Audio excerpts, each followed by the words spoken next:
Assalamualaikum warahmatullahi wabarakatuh.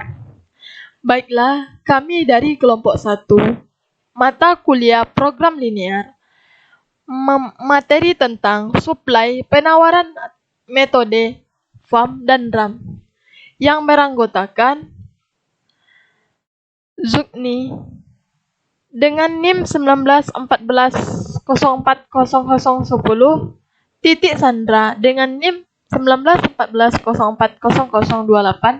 Dia Pramitasari dengan NIM 1914040025, Nini Yumariza dengan NIM 1914040029, Lailatul Qiyamu Ramadhani dengan NIM 1914040021, dan kakak Muhammad Nasir Hasibuan dengan NIM 1614040053 yang diampu oleh Ibu dosen Dr. Rifdia Eliza SSI MPD. Baiklah,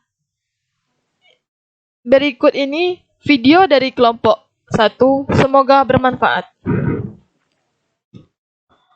Baiklah, saya Zukni dengan NIM 1914040010, pemateri pertama dari kelompok 1 yang membahas materi tentang model transportasi.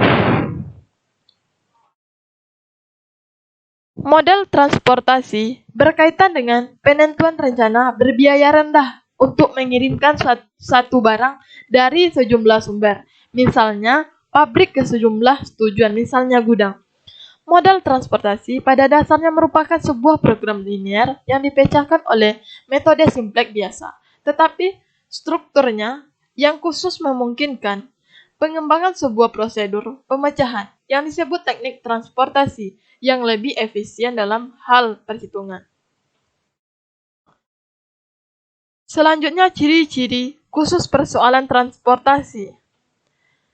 Di sini ada ciri-ciri khusus persoalan transportasi ada 4. Yang pertama, terdapat sejumlah sumber dan sejumlah tujuan tertentu. Yang kedua, kuantitas komoditas atau barang yang didistribusikan dari setiap sumber dan yang diminta oleh setiap tujuan besarnya tertentu. Yang ketiga, komoditas yang dikirim atau diangkut dari suatu sumber ke suatu tujuan besarnya sesuai dengan permintaan dan atau kapasitas sumber. Yang keempat, ongkos pengangkutan komoditas dari suatu sumber ke suatu tujuan besarnya tertentu.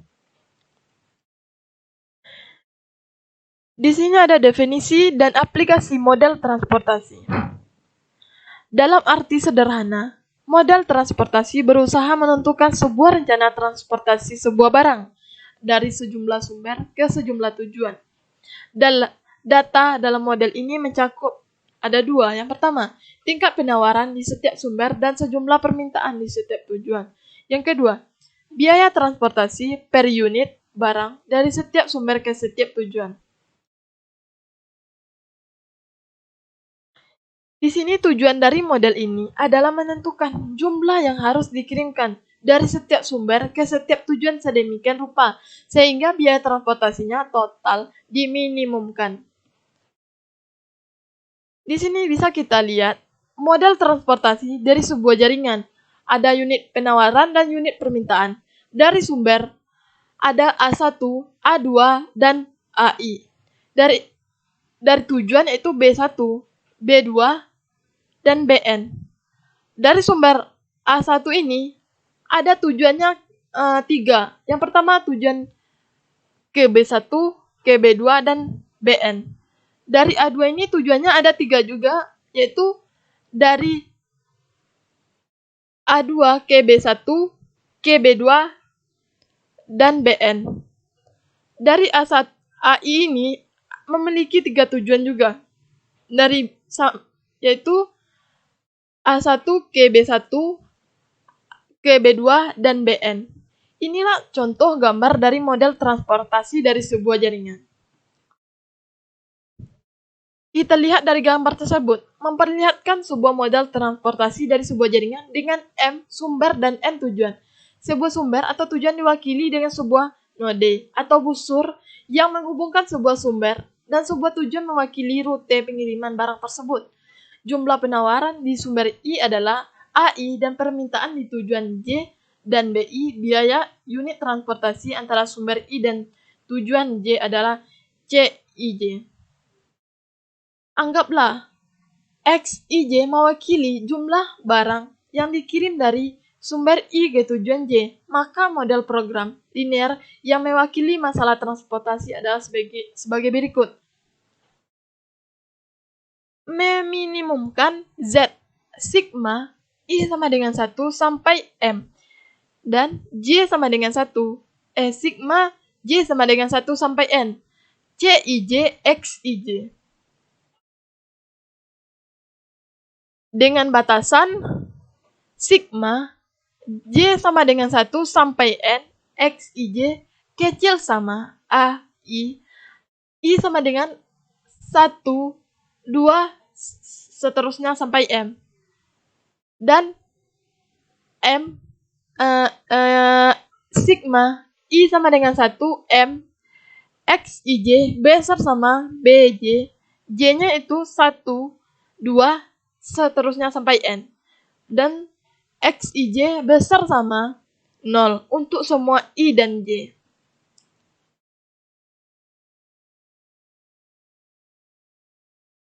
Kelompok batasan pertama menetapkan bahwa jumlah pengiriman dari sebuah sumber tidak dapat melebihi penawarannya. Demikian pula, kelompok batasan kedua mengharuskan bahwa jumlah pengiriman ke sebuah tujuan harus memenuhi permintaannya.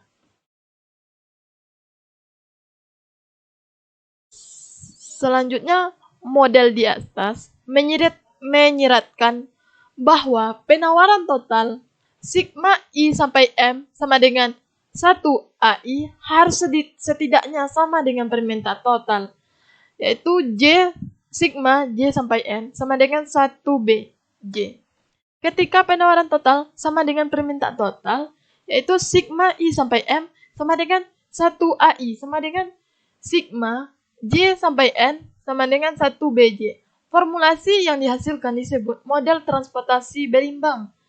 Model ini berbeda dengan model di atas hanya dengan fakta bahwa semua batasan adalah persamaan yaitu sigma J sama dengan 1 sampai N, XIJ sama dengan AI, dan sigma I sama dengan 1 sampai M, XIJ sama dengan BJ. Dengan I-nya yaitu 1, 2, sampai M, dan J-nya itu 1, 2, dan sampai N. Jadi, dalam kehidupan nyata, tidak selalu dapat dipastikan bahwa penawaran sama dengan permintaan atau melebihinya, tetapi sebuah model transportasi dapat selalu berimbang. Itulah penjelasan materi dari saya, P-materi pertama. Semoga bermanfaat. Selanjutnya akan dilanjutkan oleh rekan saya. Terima kasih. Assalamualaikum warahmatullahi wabarakatuh. Baiklah, saya Titik Sandra dengan NIM 1914040028 dari kelompok 1 program linear akan melanjutkan pembahasan materi kami. Nah, sekarang kita akan membahas mengenai contoh, yaitu seperti identifikasi masalah transportasi. Nah, kita lihat pada kasus berikut ini, di mana sebuah perusahaan negara berkepentingan mengangkut pupuk dari 3 pabrik ke 3 pasar. Kapasitas supply ke 3 pabrik, permintaan pada ketiga pasar, dan biaya transport per unit adalah sebagai berikut. Nah, teman-teman bisa melihat tabel berikut, yaitu terdapat di sini ada 3 pabrik dan 3 pasar, kemudian ada permintaan dan penawaran. Di mana pada masalah transportasi ini, yaitu langkah awal kita yaitu membuat tabel transportasi, di mana tujuan membuat tabelnya ini agar penyelesaian model transportasi dapat lebih efisien. Semua data kita masukkan dalam tabel transportasi. Ini ada kendala kapasitas pabrik, kendala tempat tujuan, maupun biaya per unit barang. Nah, teman-teman bisa melihat di sini bahwa terjadi keseimbangan antara permintaan dan penawaran, di mana nilai antara permintaan dan penawaran itu sama, di mana pada penawaran yang pertama yaitu 120, kemudian yang kedua 80, kemudian yang ketiga yaitu 80. Jadi jumlahnya 280. Begitu juga dengan permintaan pada pasar pertama yaitu 150, kemudian pada pasar kedua yaitu 70, dan yang ketiga yaitu 60, di mana jumlah total permintaannya juga 280.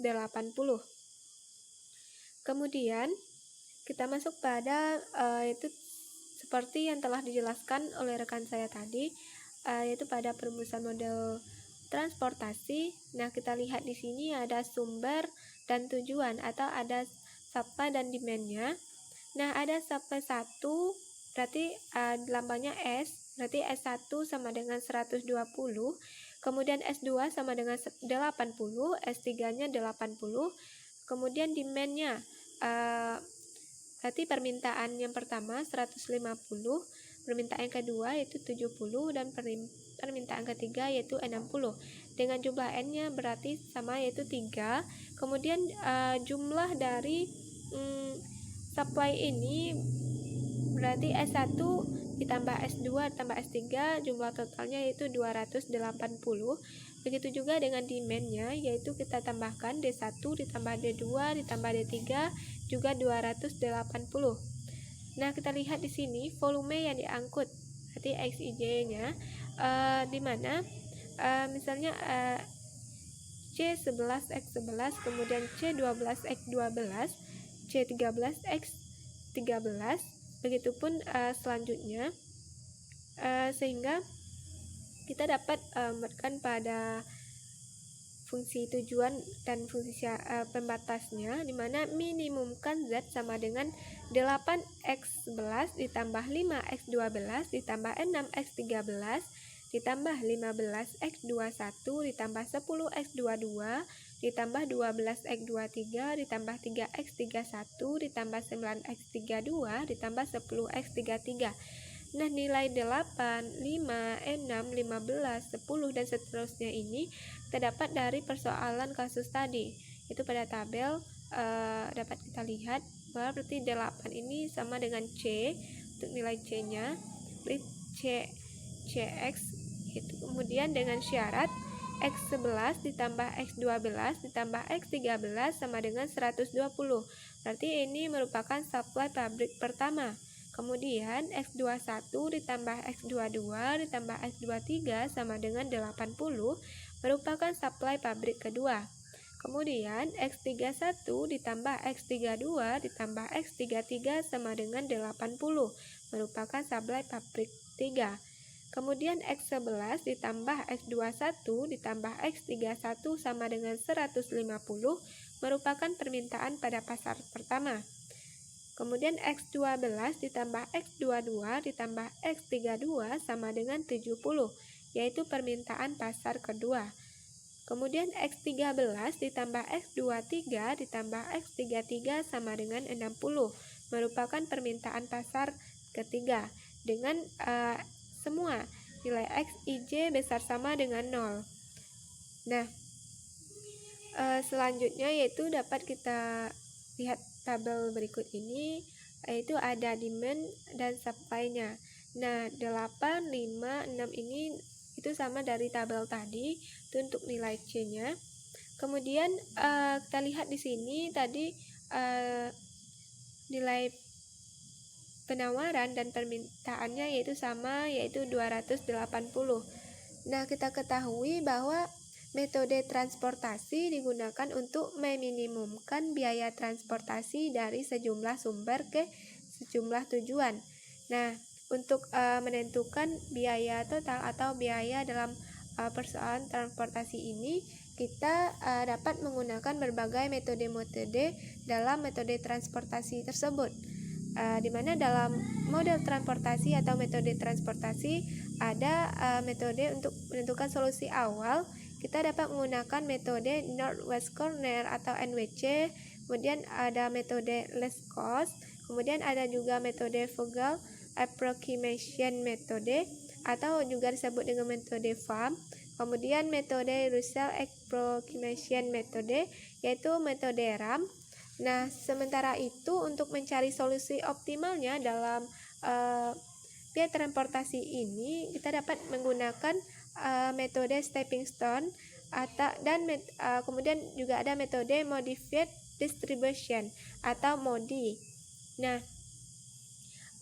untuk selanjutnya, pembahasan selanjutnya akan dilanjutkan oleh rekan saya, itu akan membahas mengenai metode FAM dan metode RAM. Sekian dari saya, terima kasih. Assalamualaikum warahmatullahi wabarakatuh. Saya Dia Framitasari, NIM 19140400025, akan melanjutkan penjelasan materi oleh rekan saya sebelumnya. Nah, sekarang kita akan membahas tentang metode VAM atau Vogel's Approximation Method. Metode transformasi ini merupakan salah satu model linear programming spesial yang dikategorikan dari teknik yang disebut sebagai Network Flow Problems. Model transformasi ini mengemukakan tentang kesepakatan mengenai distribusi barang-barang dari beberapa titik supply atau source ke titik permintaan atau destination. Biasanya diasumsikan bahwa kapasitas barang dari setiap source dan jumlah barang yang diminta atau destination adalah tetap. Penyelesaian masalah bisa juga mempergunakan metode simplex, akan tetapi metode transformasi ini dianggap lebih sederhana karena yang pertama, waktu perhitungannya secara umum 100 kali lebih cepat daripada metode simplex. Yang kedua, memerlukan memori komputer yang lebih sedikit. Yang ketiga, menghasilkan solusi yang terintegrasi. Sebagai tambahan dari Nervous Corner Method atau NCM dalam menyusun solusi awal pada masalah transformasi ini dapat digunakan metode penting lain yang disebut Vogel's Approximation Method atau VAM.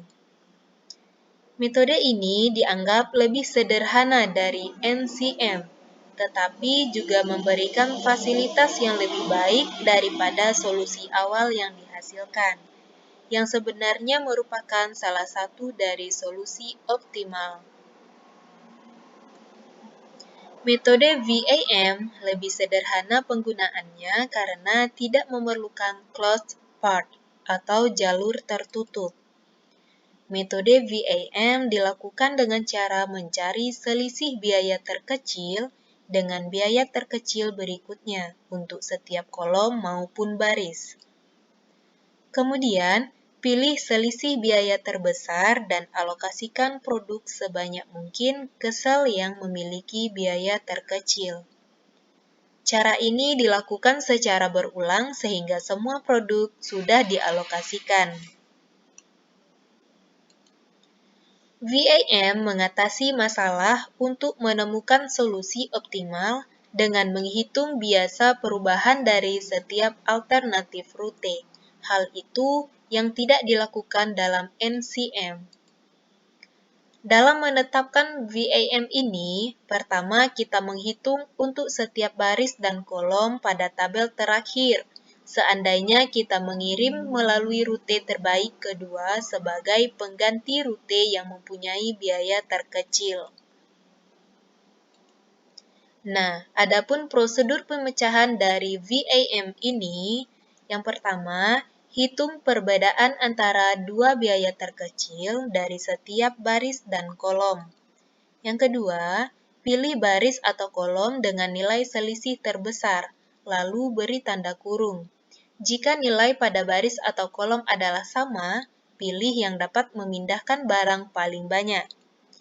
Yang ketiga, dari baris atau kolom yang dipilih pada poin kedua, temukan jumlah barang yang bisa terangkut dengan memperhatikan pembatasan yang berlaku bagi baris atau kolomnya, serta sel dengan biaya terkecil.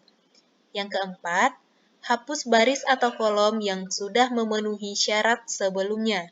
Artinya, suplai telah dapat terpenuhi. Kemudian yang terakhir, ulangi langkah 1 sampai 4 sehingga semua alokasi terpenuhi. Mungkin cuman itu penjelasan dari saya. Selanjutnya akan dilanjutkan oleh rekan saya Nini Yumariza. Assalamualaikum warahmatullahi wabarakatuh. Perkenalkan, saya Nini Yumariza dengan NIM 1914040029. Pada kesempatan kali ini, kami kelompok 1 akan menjelaskan materi program linear dengan materi selanjutnya, yaitu contoh dari metode Vogel Approximation Method atau disebut dengan FAM.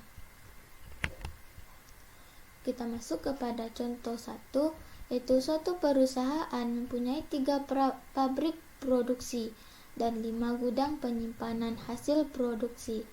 Jumlah barang yang diangkut tentunya tidak melebihi produksi yang ada, sedangkan jumlah barang yang disimpan di gudang harus ditentukan jumlah minimumnya agar gudang tidak kosong.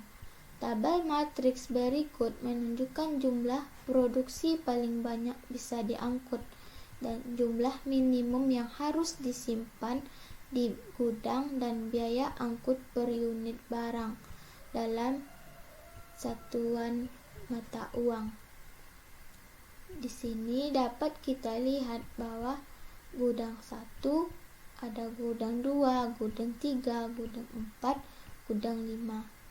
Pada gudang 1 dengan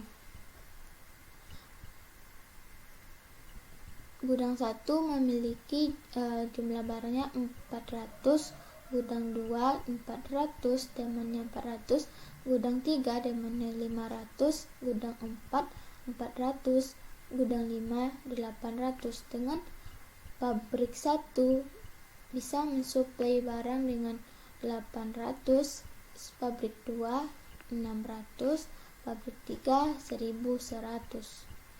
Baiklah, kita akan menggunakan metode FAM. Dengan metode FAM ini kita akan mendapatkan total biaya minimum, atau kita akan minimumkan biaya. Kita masuk kepada pembahasannya. Nah, langkah pertama yang kita lakukan yaitu kita akan menghitung dua nilai yang terkecil baik pada kolom maupun pada baris. Pada pabrik 1, biaya yang terkecilnya, dua biaya yang terkecilnya yaitu 50 dan 30.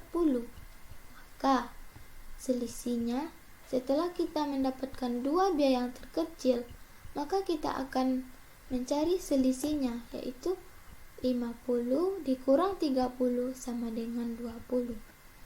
Selanjutnya untuk pabrik kedua, biaya terkecilnya 40 dan 50. Karena kita akan mencari selisih, maka nilai yang terbesar dikurang dengan terkecil, yaitu 50 dikurang 40. Maka dapat hasilnya 10. Untuk pabrik ketiga, yaitu 40 dan 40, maka 40 dikurang 40 sama dengan 0. Selanjutnya kita akan mencari untuk yang baris. Maka pada gudang 1, nilai yang terkecilnya yaitu 50 dan 40, maka 50 dikurang 40 sama dengan 10. Untuk gudang 2, nilai terkecilnya 40 dan 70, maka selisihnya 70 dikurang 40 sama dengan 30.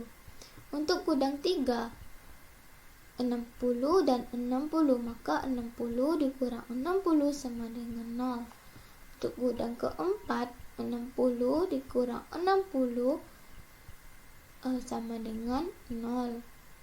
Untuk gudang 5, dua nilai terkecilnya 40 dan 30, maka 40 dikurang 30 sama dengan 10.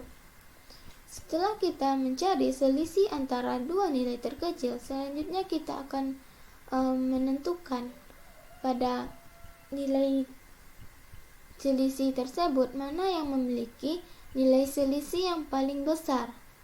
Nah, di sini pada kolom 20, 10, 0 dan pada baris 10, 0, 0, 30, 10. Nah, maka dapat kita lihat bahwa nilai selisih yang terbesar yaitu jatuh pada pasangan 70 dan 40.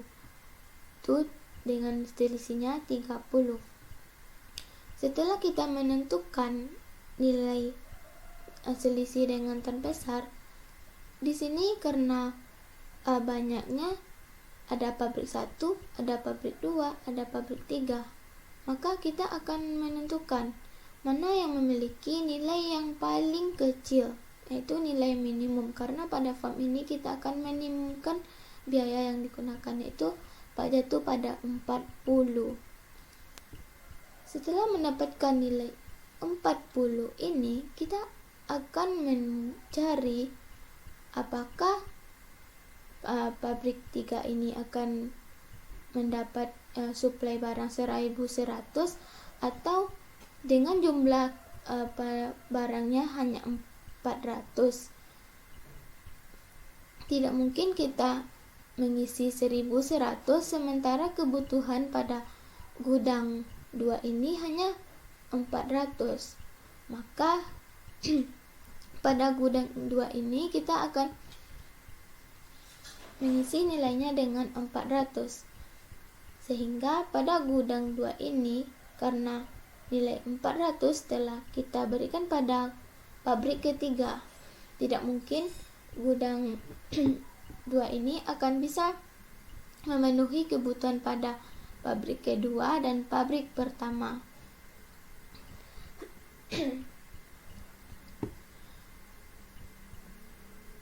Maka langkah selanjutnya yang kita cari yaitu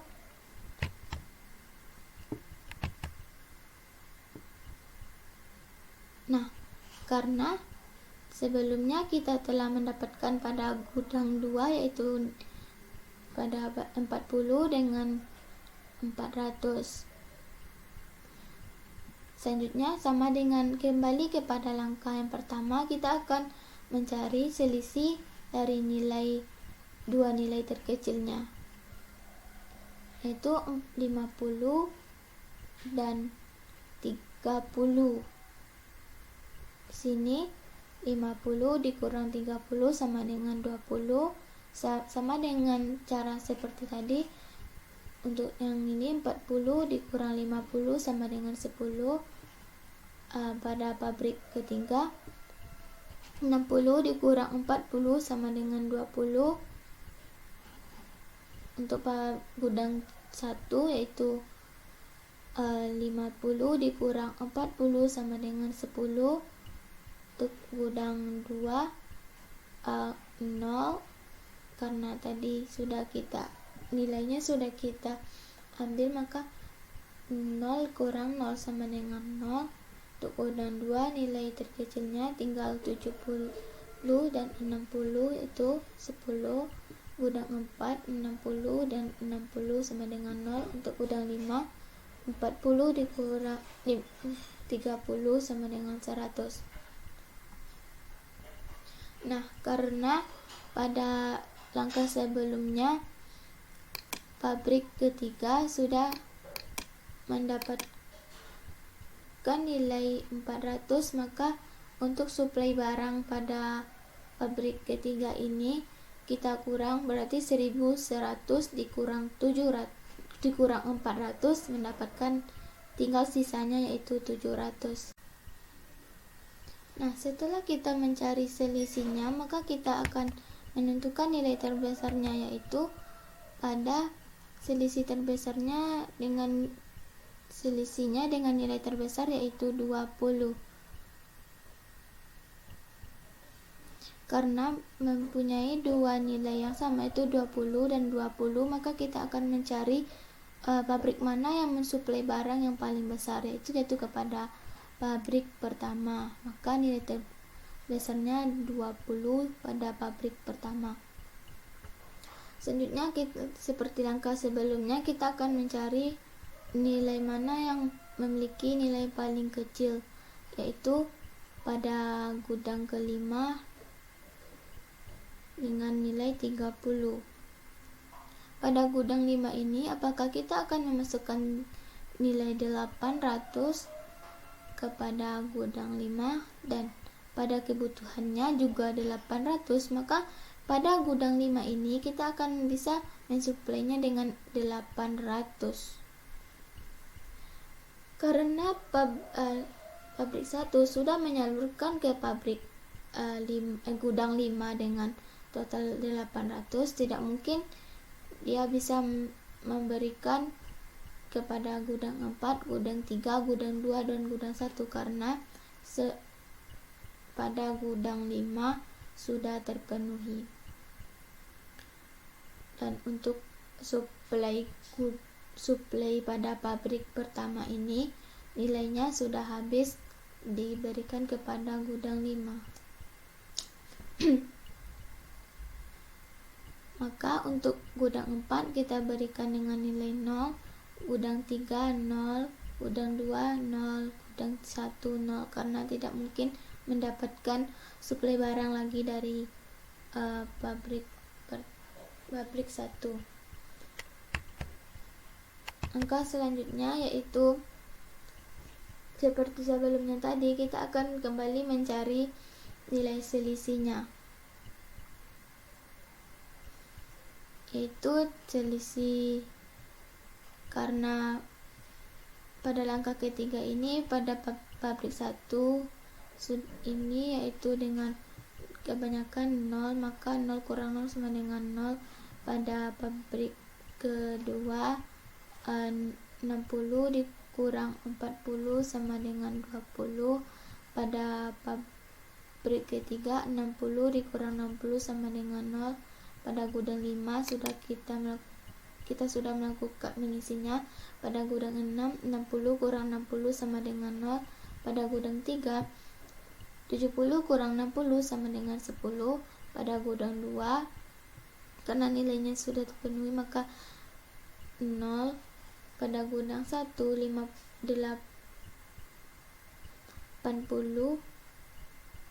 dikurang 40 sama dengan 40. Maka kita dapatkan nilai yang paling terbesarnya yaitu dengan nilai 40. Setelah kita mencari nilai selisih dengan nilai terbesar, kita akan menentukan nilai kita cari pada pabrik keberapa kita akan memberikan nilai kebutuhan pada gudang 1, yaitu nilainya 400. Pada pabrik 1 dengan nilai 50, pabrik 2 40, pabrik 3 80. Nah, karena pabrik 2 memiliki nilai terkecil yaitu 40, maka pada gudang 1 ini akan menyalurkan kebutuhan kepada pabrik kedua yaitu 800, karena tidak mungkin pabrik 2 mendapatkan suplai dari nilai 600 sementara kebutuhan pada gudangnya hanya 400. Maka pada pabrik 2 ini akan mendapatkan tambah nilai 400 karena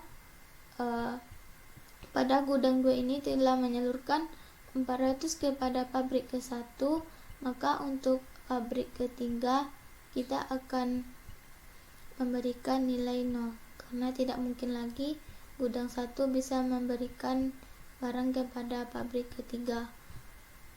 Dan untuk suplai barang pada pabrik 2 ini karena awalnya 600 dan telah diambil 400, maka sisanya tinggal 200.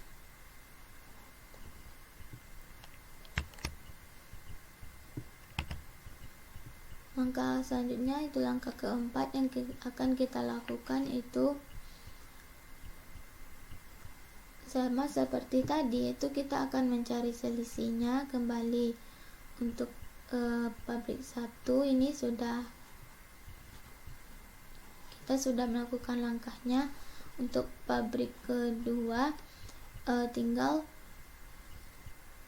70 dikurang 60, maka 70 kurang 60 sama dengan 10, dan gudang 3 dan gudang 4, 60 kurang 60 sama dengan 0. Untuk gudang 5 sudah kita cari sebelumnya. Untuk gudang 4 sisanya tinggal 0. Untuk gudang 4 60 dikurang 60 sama dengan 0.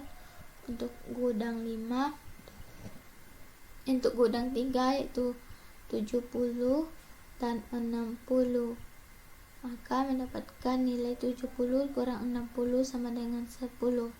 Untuk gudang 2 sebelumnya sudah kita cari, maka nilai karena demandnya sudah terpenuhi maka 0. Selisihnya untuk gudang 1 juga 0 karena sebelumnya sudah kita cari. Nah, sama seperti langkah selanjutnya, yaitu kita akan mencari selisih dengan nilai yang terbesar, yaitu dengan nilai terbesarnya pada 10. 70 dikurang 60 sama dengan 10, maka nilai yang paling terkecil pada gudang 3 ini yaitu pada pabrik ketiga dengan nilai 60. Untuk nilainya, karena 60 pada gudang 2 hanya pada gudang 3 memiliki kebutuhan barangnya cuma 500, sementara jumlah suplai barangnya 700. Tidak mungkin 700 ini kita berikan kepada gudang 3 pada nilai 60 sementara kebutuhannya hanya 500.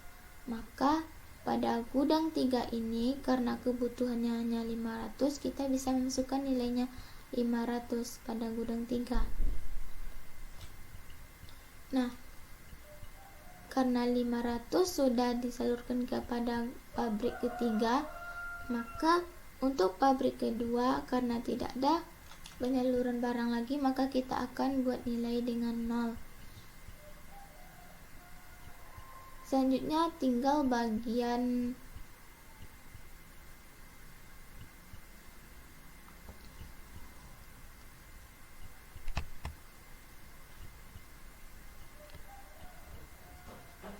pada bagian pabrik kedua yang memiliki nilai terbesarnya juga 10, karena pada pabrik kedua sebelumnya memiliki nilai selisih 200 dan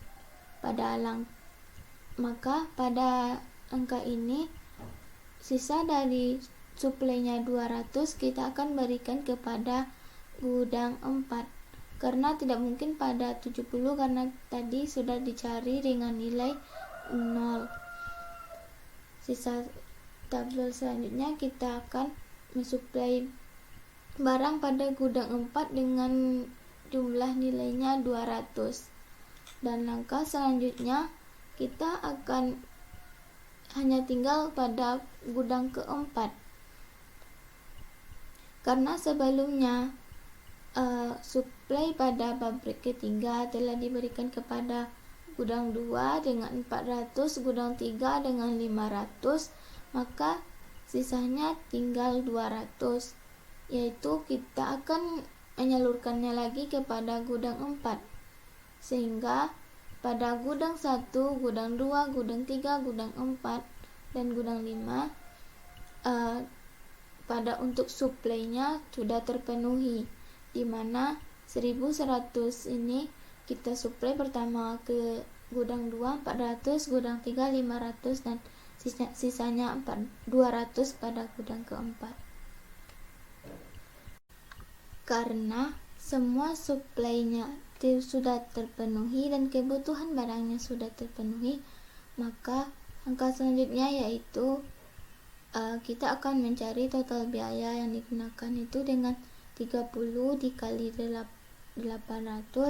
dijumlahkan dengan 40 dikali 400 dan 60 dikali 200, 40 dikali 400, 60 dikali 500, dan 60 dikali 200. Maka kita akan mendapatkan total biaya minimumnya itu, biaya totalnya 400 dikali 40 ditambah 800 dikali 30 ditambah 400 dikali 40 ditambah 500 dikali 60 ditambah 200 dikali 60 ditambah 200 dikali 60.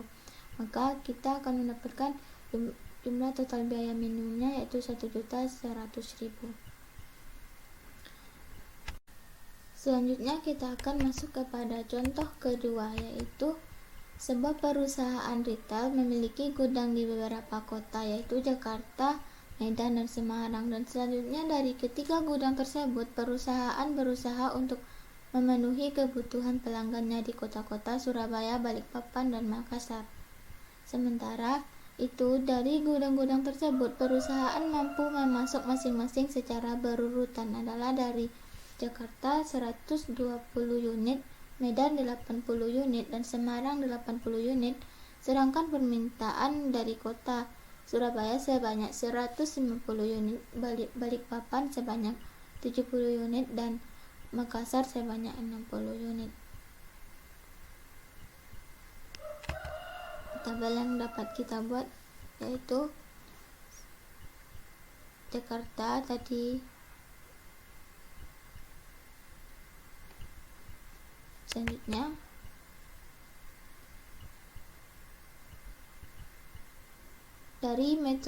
dari cara contoh permasalahan di atas, dan maka kita dapat buat tabel transportasinya yaitu sebagai berikut. Sebagaimana tadi tujuannya Surabaya, Balikpapan, dan Makassar, sumbernya dari Jakarta, Medan, dan Semarang. Untuk jalur ke Surabaya itu 8 unit, 5 unit, dan 6 unit dengan suplainya 120. Medan 5 untuk ke Surabaya 15, Balikpapan 10, Makassar 12, suplainya 800. Semarang tujuan Surabaya yang 3, Balikpapan 9, Makassar 10, maka suplainya 80. Maka demandnya yaitu pada Surabaya 150, Balikpapan 70, Makassar 60. Maka jumlah total suplai pada demandnya 280. Kita masuk kepada pembahasan.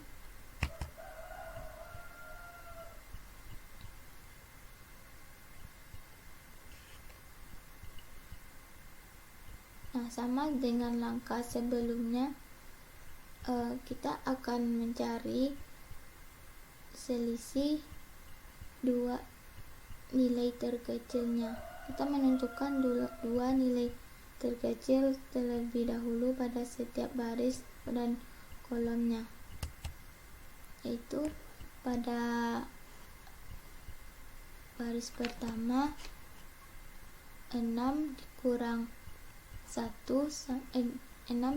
5 sama dengan 1, dan pada baris kedua nilai terkecilnya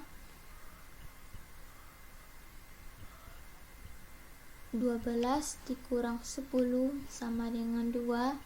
Pada baris ketiga yaitu 9 dikurang 3 sama dengan 6.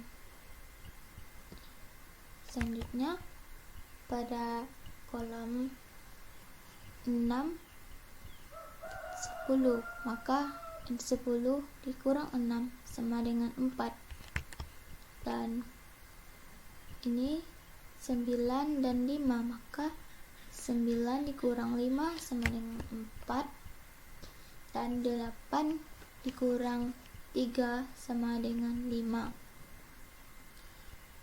Setelah itu kita akan mencari nilai terbesarnya,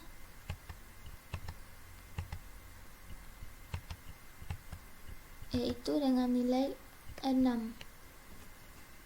Nilai terbesarnya 6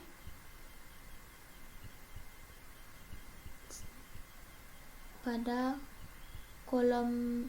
baris ketiga. Selanjutnya kita akan menentukan nilai mana yang akan kita isi dengan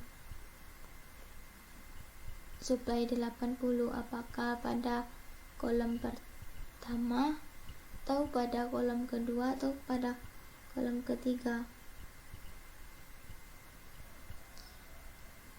Kita akan mencari nilai yang paling kecil, yaitu jatuh pada kolom pertama, yaitu tujuan ke Surabaya, yaitu 3. Maka pada tujuan ke Surabaya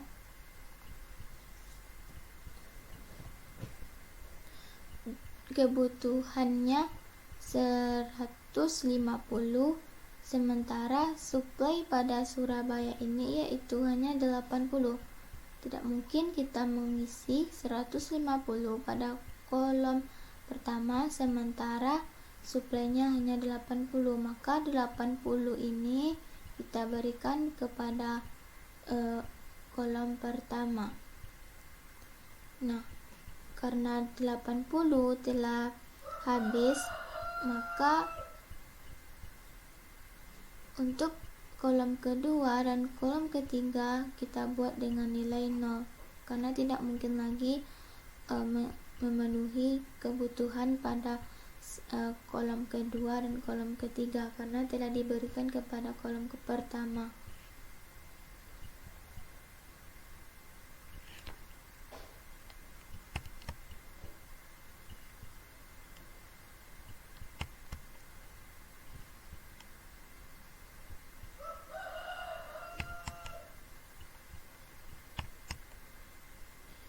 Nah, langkah selanjutnya yaitu sama seperti tadi, kita akan mencari nilai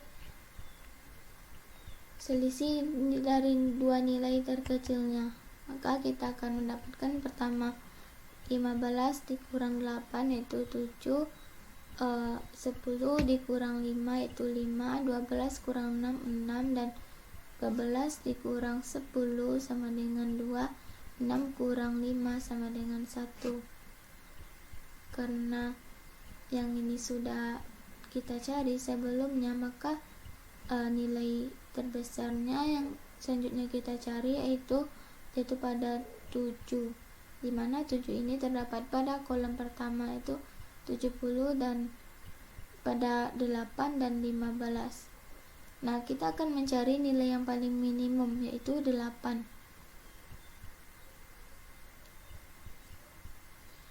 Pada 8 ini untuk Surabaya dengan permintaannya 8 dengan suplainya 120, sementara kebutuhannya pada kolom pertama ini yaitu 150. Tidak mungkin kita membuatnya dengan 120 karena sebelumnya kita telah mencari dengan nilai pada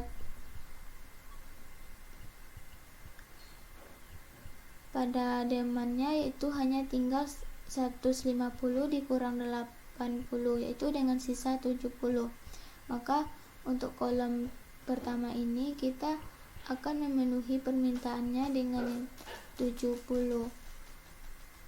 karena pada permintaan pada kolom pertama dan kolom ketiga sudah terpenuhi, maka demandnya sudah habis. Maka untuk kolom kedua kita akan memberikan dengan nilai 0.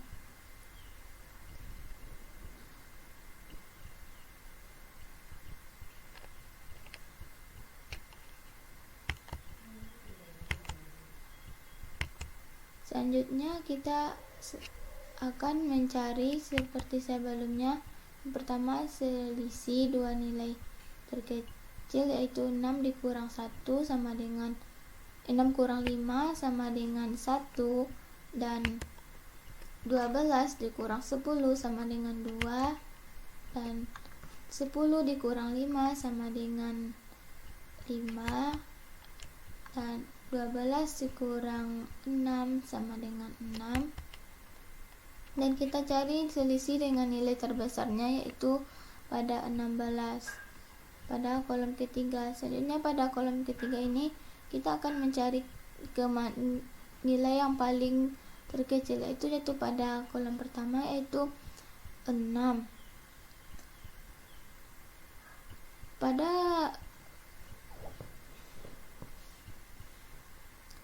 kolom ketiga ini, pada baris ketiga pada kolom pertama ini, sebelumnya suplai barangnya sudah diambil 70, maka sisanya tinggal 50. Untuk kolom pertama ini kita akan memasukkan sisanya 50. Walaupun demandnya 60, karena tidak mungkin kita memasukkan nilai 60 sementara pada suplainya hanya 120. Maka kita akan memasukkan sisa dari 120 dikurang 70 ini, yaitu 50 kepada kolom pertama, yaitu 50.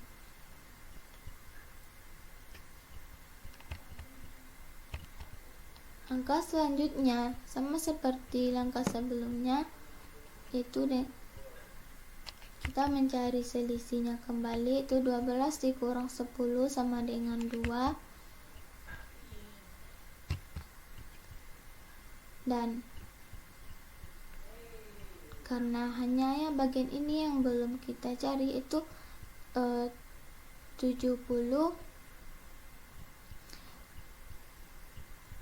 Pada demand ini merupakan didapatkan nilai memiliki penawarannya 70, sementara untuk tujuan ke Balikpapan sebelum langkah yang kita cari telah diisi dengan 0 dan 0, maka untuk 70 ini kita akan memenuhi permintaan pada tujuan Balikpapan itu dengan nilai 70.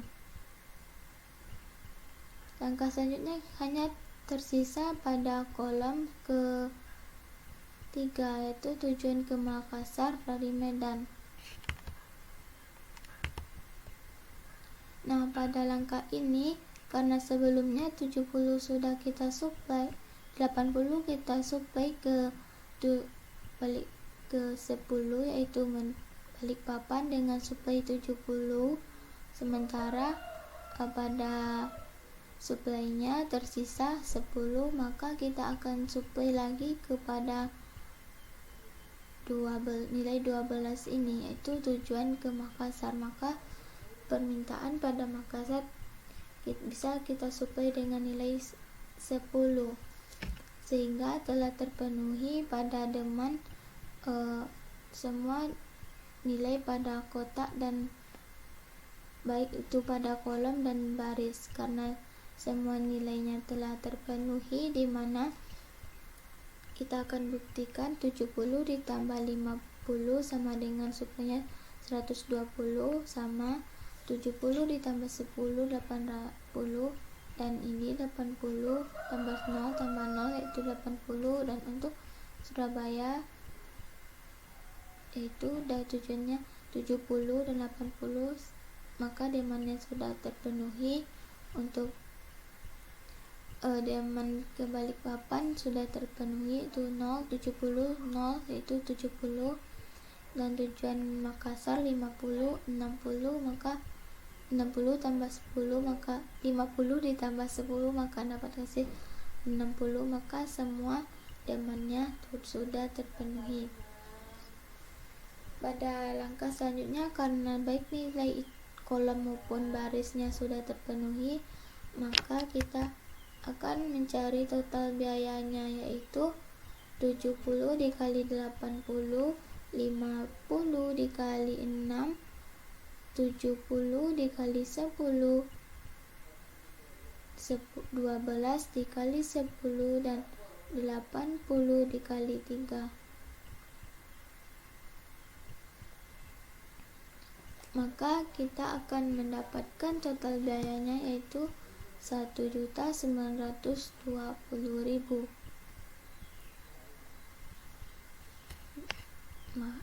Mungkin sekian dari saya. Salah dan janggal mohon dimaafkan. Selanjutnya akan dilanjutkan dengan metode RAM, dilanjutkan oleh rekan saya. Sekian, terima kasih. Wassalamualaikum warahmatullahi wabarakatuh. Assalamualaikum warahmatullahi wabarakatuh. Perkenalkan, nama saya Lailatul Kiamu Ramadhani, NIM 1914040021. Baiklah, di sini saya akan menjelaskan materi mengenai Russell Approximation Method atau RAM.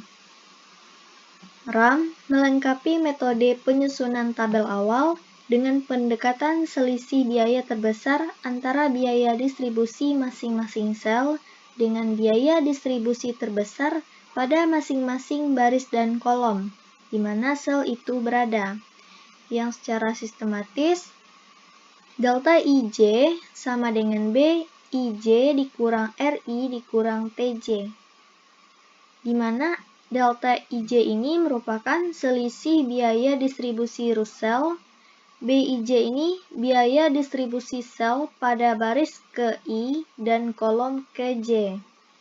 Yang RI ini biaya distribusi terbesar pada baris ke I, dan yang TJ biaya distribusi terbesar pada baris ke J.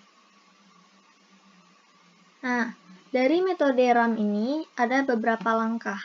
Yang pertama, penyelesaian dimulai dengan mencari biaya yang tertinggi untuk setiap baris dan kolom yang ada dalam tabel transportasinya. Yang kedua, selanjutnya, biaya pada setiap sel akan dikurangi dengan biaya tertinggi untuk baris itu dan dikurangi lagi dengan biaya tertinggi kolom itu. Yang ketiga, alokasi diberikan kepada sel yang memiliki nilai negatif terbesar dari perhitungan langkah kedua. Dan yang terakhir, alokasi selanjutnya dilakukan kembali seperti pada langkah pertama. Mungkin ini saja penjelasan dari saya, selanjutnya akan dilanjutkan oleh rekan saya.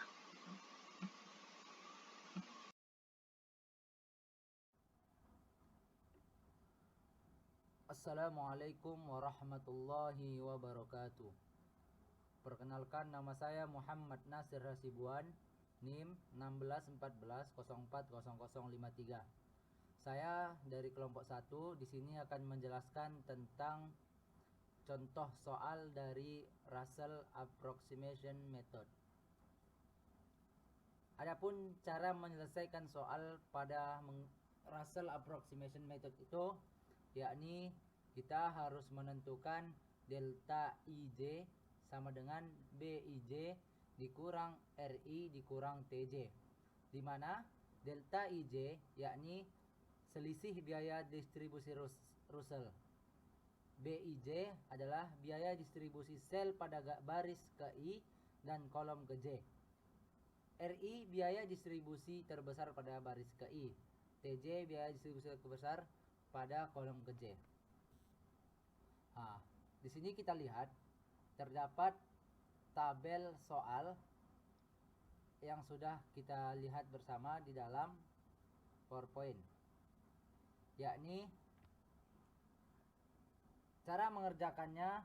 Untuk mendapatkan delta IJ itu adalah kita harus menentukan terlebih dahulu RI atau distribusi terbesar pada baris. Nah, jadi biaya distribusi terbesar pada baris 1 yakni kita lihat ada 8, 5, dan 6. Jadi distribusi terbesar pada baris 1 yakni 8. Kita tulis 8. Selanjutnya di baris kedua ada 15, 10, dan 12. Distribusi terbesarnya adalah 15. Jadi kita tulis 15. Selanjutnya 3, 9, dan 10. Karena 10 paling besar, jadi kita tulis 10. Selanjutnya setelah kita dapat nilai RI, maka akan kita cari nilai TJ. TJ1 nya itu kita lihat seperti yang kita ketahui biaya distribusi terbesar, yakni pada 15. Selanjutnya TJ2 yakni 10 dan TJ3 yakni 12. Selanjutnya untuk menentukan delta IJ tadi kita mulai dari delta 11 yakni baris 1 kolom 1, yakni BIJ adalah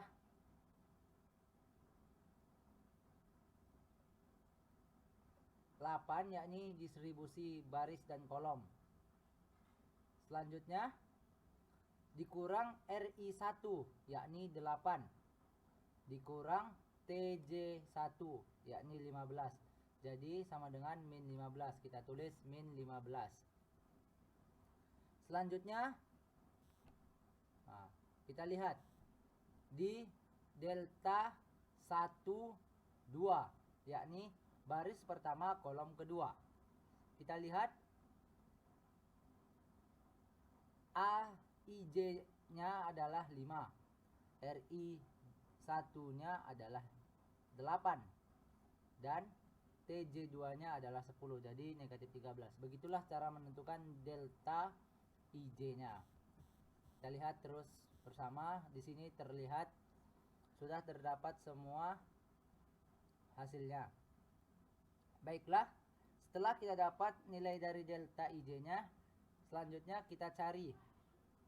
Di sini kita lihat untuk distribusi yang paling kecil, yakni yang paling negatif. Kita lihat adalah negatif 22. Nah, kita lihat di sini negatif 22 merupakan yang paling kecil. Jadi di negatif 22 ini kita lihat di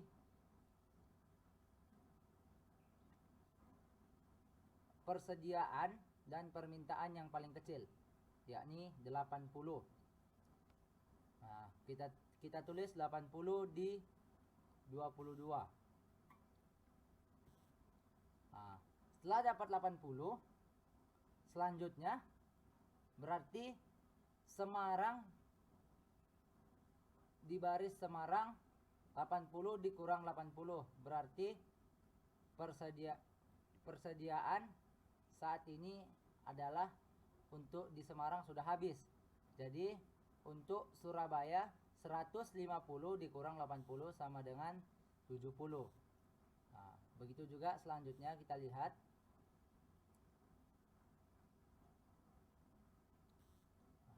Terdapatlah hasilnya. Jadi kita lihat sebelumnya.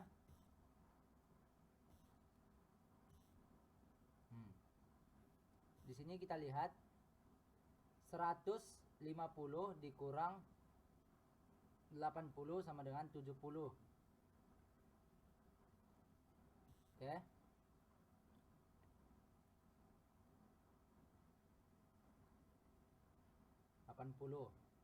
Jadi setelah kita dapat semua, Jakarta Surabaya adalah 70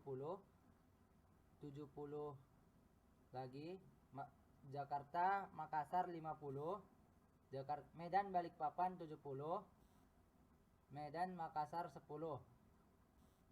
Nah, jadi CTC sama dengan 70 dikali 8 ditambah 50 dikali 6 ditambah 70 dikali 10 ditambah 10 dikali 12 ditambah 80 kali 3 sama dengan 1920.